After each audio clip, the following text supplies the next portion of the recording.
Hello and welcome. As you notice from the title, you will know that this is another Assist Me. This time we're gonna do Arthur. Now, before I get started, I just want to say that Arthur in Ultimate Mario Bros. Capcom 3 is one of the most faithful characters to their video games. Arthur has had several video games on which he has gone on an adventure to save the princess, such as arcades, the NES, the Super Nintendo, and even the Game Boy Advance has seen versions of this. Even PlayStation has had a version of Super Ghosts and Goblins. It's also changed names a couple of times. Sometimes it's Ghouls and Ghosts, and sometimes it's Ghosts and Goblins. Either way, you can always just say GG, which may be slang for good games. But G&G would be more appropriate in this situation. Now, I'm showing a small clip of one of my favorite video games, which is the Super Nintendo. One of the main reasons why I wanted to use Arthur from the beginning of Mario Bros. Capcom was because I love his video games. I'm showing a small clip because of, that passion that I had for the game. When the game came out and I realized Arthur, had his flaws, he wasn't very fast, very strong. Well, actually, he was strong, but his combos were very difficult to pull off. I couldn't do most of them online, and whenever I tried using him, people who would rush me down would get through my zoning strategy, and I will have no chance against them. However, for Ultimate, Arthur's moves have been speeded up, and he has been given more options. Recently, when doing this tutorial, I started using him, and a lot of people were sending me compliments or even messages that I had a great Arthur and he had a good synergy with Spider-Man. So, enough of me having a nostalgia trip here, and enough of you guys seeing a speed-up playthrough. Let's get to the real Assist Me with my favorite character and still Capcom mascot, Arthur. And we'll begin with Arthur's mobility. Now, there's not much to talk about here because Arthur's mobility is exactly how he is in the games. If you ever played any of his games, you will feel just like one. In fact, you can probably slap on Arthur into any adventure game and he will fit right in. Problem is that he doesn't have any dashes when they move him into Ultimate Mario Bros. Capcom. So without him having dashes, this is gonna be quite difficult for him to move around. However, his jumping S has been increased in velocity, so now he hits the ground a lot more faster. You can use this with the double jump to try to get some mix-ups, because it actually does work, or just bunny hop, but I don't recommend it because it just looks silly and it doesn't have good priority. His forward H, however, could be used as a dash and as approaching a tool. But it doesn't have high priority. If anything, I think it has medium priority, and comboing an S after it is kind of difficult, but we'll get to that later. First, let's go with assist. Normally, his alpha assist, which Arthur's move would be the Hellbound Slash, which is a Dragon Punch medium. When you do that move with Arthur, he has invincibility frames. However, on his assist, he does not. This is the least assist that I recommend for Arthur because it may come out fast and it does have a decent amount of hit stun, but it's very situational, and other Arthur's assists could fill the role of extending your combos better than the Hellbound Slash. So let's look at his beta assist then, which is the Dagger Toss. Dagger Toss, Arthur comes in front of you and throws 3 daggers at the opponent. These daggers actually have very high durability, which I'll show later. Right now I'm just showing you potential mix-ups with the assist and potential combos using after an OTG, because the daggers come out kind of delayed, so it does give you enough time to use a combo. And if that doesn't convince you that this is Arthur's best assist, it also, showing here, it can go through many projectiles, not Doom's Plasma Bead though. Next up is his Fire Bottle Task, which is the Gamma Assist. Now, at first you might think it's useless because it hits the ground, it comes out very slow, but if it hits the opponent, it causes this high hit stun. And if you are using a character that uses a hard knockdown, for example Spidey, and I'm gonna show Doom next, Hager also have this with the pipe, any other character that has a hard knockdown assist, the fireball is for you. It really depends up to your team, you know, what kind of moves you want to use. Okay, so let's get to the special moves because there's a lot to talk about. First of all, we'll start with his assist that we saw earlier, which is the dagger toss.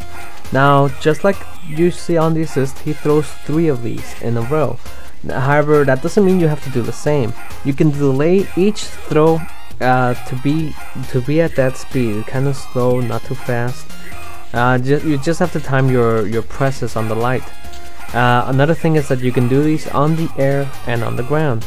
Actually, all of Arthur's special moves you can, well, except for a few, you can do one in the air and then another one on the ground.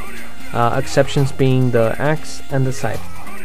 Now, something to know about his moves, what now I'm showing the lance throw, is that they have high durability and they're great tools for zoning out your opponent. So if you want to keep someone away, use the lance and the dagger toss to keep them away. Now if you want to approach and or counter people, you know, we'll have to start looking at the other ones, which is the crossbow. When you use the crossbow on the ground, it's a great anti-air, and if you use it on the air, it's a great approaching tool. As you see here, there's a few examples of how you can get close. His fireball toss, which is the next move, is also great for extending your combos and as an approaching tool. First, I'm gonna show you guys a really simple combo of what it does, because it allows you to OTG, and you know that's always great. You can only do this 3 times though. As an approaching tool, if you throw this far away, because it burns and fire, if they try to dash towards you, it will burn them. And if they try to jump, if the fireball hits them, it gives them a hard hit stun. Sorry.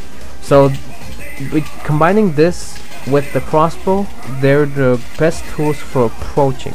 So lance and dagger stoning, and fireball and crossbow for approaching. His axe is high, it's very powerful, one of his strongest, but I do not recommend it to use because it does come out slow.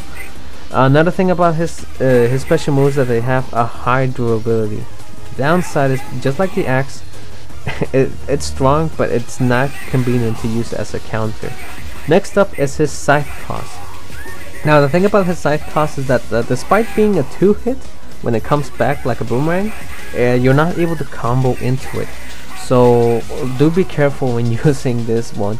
I'll be showing combos a little bit later. Now, despite being a 2-hit, if you get hit before it comes back, it will negate the second hit. So be careful with that. Next up is his shield counter, his hellbound slash medium, and his fierce hellbound slash, which is a heavy dragon punch, because I don't remember their actual names. First, let me give you some examples about the shield. The shield is a perfect counter because it blocks projectiles. It counters people trying to hit you with a physical attack.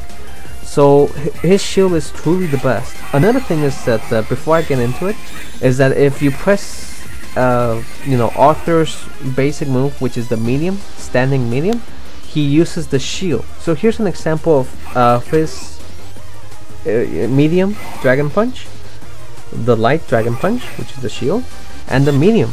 He completely blocked that. Now let's get to that hellbound slash by dragon punch medium. This has a lot of startup invincibility frames. It also comes out very fast. Once you do the move, you're completely burnable. But if you time this right, you can counter almost any hyper. You have to be careful though, because if you don't time it right, you're gonna get countered. But those invincibility frames are very useful. Next up is his fierce hellbound slash. This one doesn't have invincibility frames as I just showed you. The only reason you would use this move is to extend your combos. Here's a quick demonstration of a combo extension you can do with this move. So other than that, you should only be using the fierce for combos, and the medium to counter, because it's not very good to combo. So let's begin with Arthur's hyper combo. First off, we have Goddess Bracelet, which is a great usage to to zone out the opponent. It is completely safe.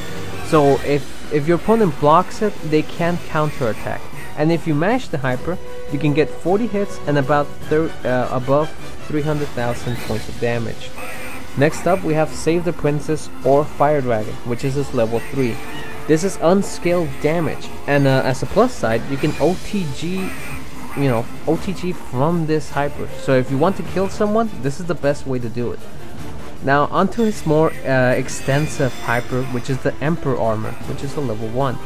This power ups all of Arthur's moves and gives you new ways to use them. For example, the crossbow now hones in on the opponent, so this becomes a greater way to approach in on the opponent. Fireball toss becomes stronger, but if used in the corner, it no longer OTGs like it normally would. Also be careful, because Emperor Armor only lasts for a short time.